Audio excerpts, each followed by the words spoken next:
Open up Photoshop. Open up your scanned photo into Photoshop. Begin your manipulation by selecting the polygonal lasso tool. Place your first point where you want your selection to begin. Place your second point where you want the selection to continue.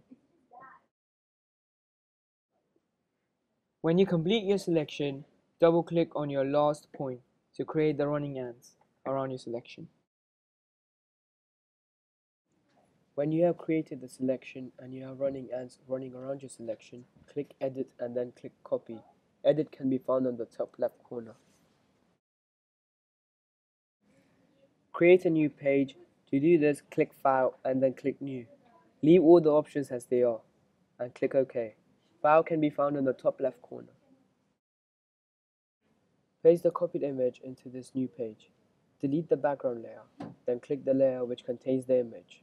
Click Edit on the top of the screen, click Transform, and finally click Distort.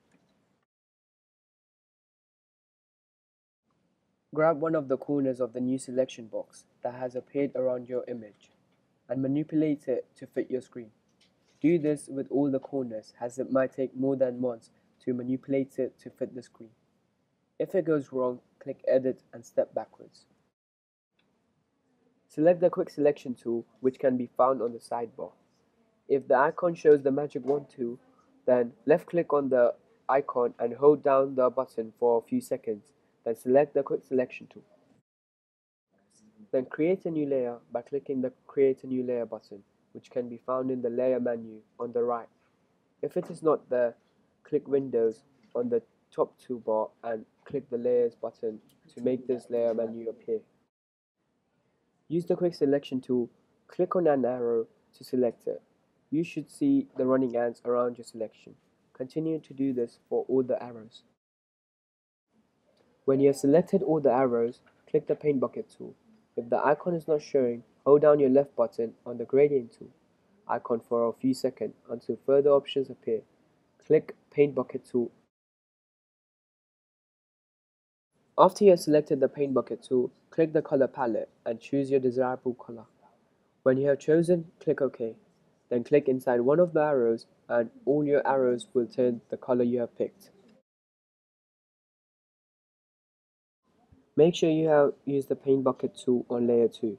After you have filled your arrows in color, change the opacity of the layer 2 by clicking Opacity and dragging the slider to the opacity you desire.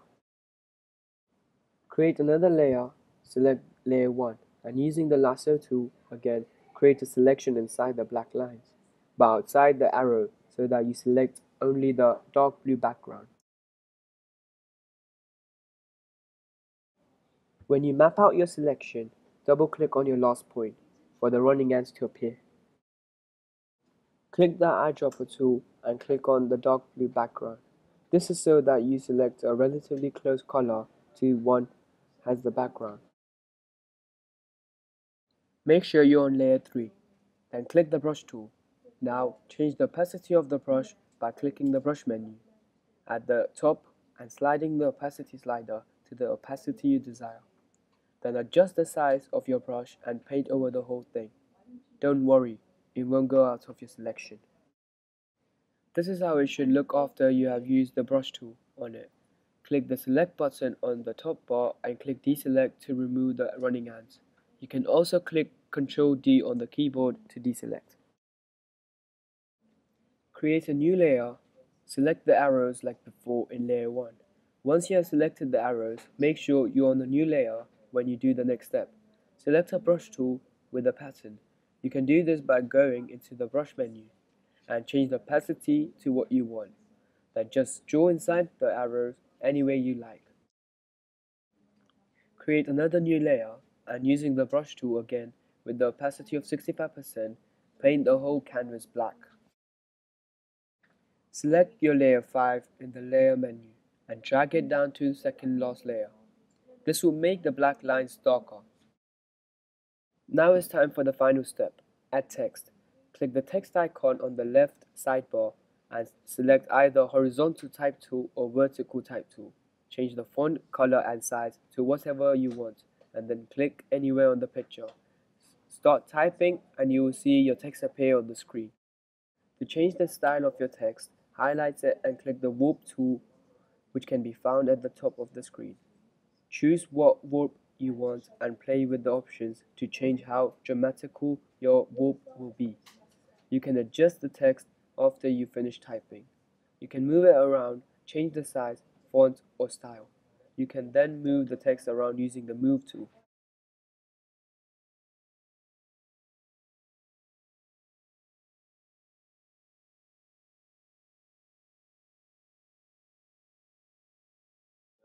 Before you print your image, make sure it's flipped so it becomes mirrored. This is so that when you heat press your t-shirt, it will come out the right way. To do this, go Image Rotation, and flip canvas horizontal. Open up your image and go File and then click Print. Make sure you insert the heat transfer paper vertically into the printer.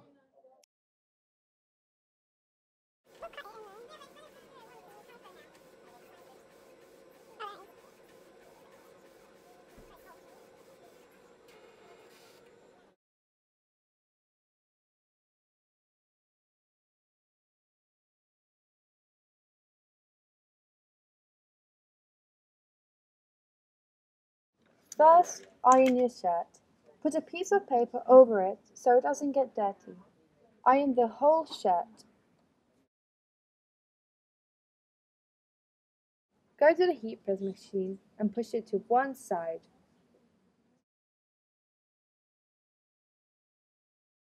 Take your shirt and put it on the heat press machine. Smooth it out so there is no wrinkles.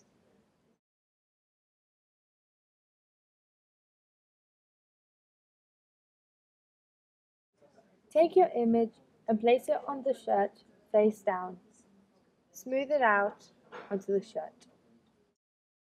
Grab a few blank pieces of paper to cover the whole shirt with it.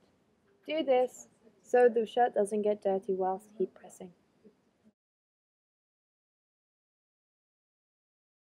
Pull the heat press over your shirt and pull the clamp down by applying a bit of force to it.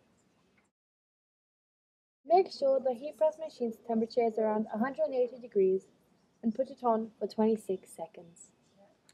After you hear the beep, pull the clamp up and push the heat press away. Remove the papers from the shirt and take your shirt onto a flat surface.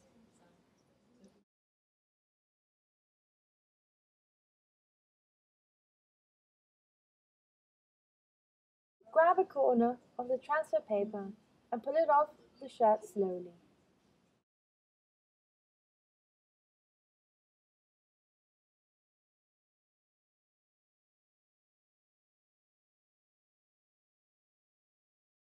Congratulations!